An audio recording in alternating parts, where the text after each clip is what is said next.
ദൈവത്തിൻ്റെ അതിപരിശുദ്ധമായ നാമം വാഴ്ത്തപ്പെടുമാറാകട്ടെ. 30 സങ്കീർത്തനം 5 വാക്യം ഇങ്ങനെ കാണുന്നു: സന്ധ്യയെങ്കിൽ കരച്ചിൽ വന്ന് രാപാർക്കും, ഉഷസ്സിലോ ആനന്ദഘോഷം വരുന്നു.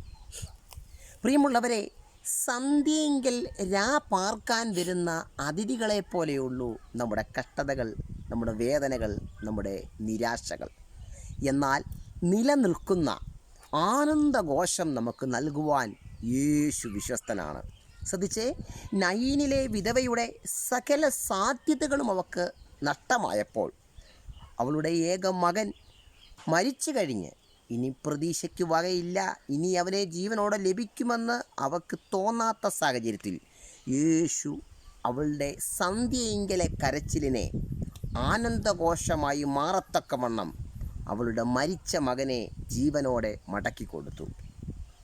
തീർച്ചയായിട്ടും നിൻ്റെ കണ്ണുനീരിനപ്പുറം, നിൻ്റെ വേദനയ്ക്കപ്പുറം, നിൻ്റെ നിരാശയ്ക്കപ്പുറം യേശു നിൻ്റെ ജീവിതത്തിൽ നിലനിൽക്കുന്ന ആനന്ദഘോഷം നൽകുവാൻ വിശ്വസ്തനത്രേ.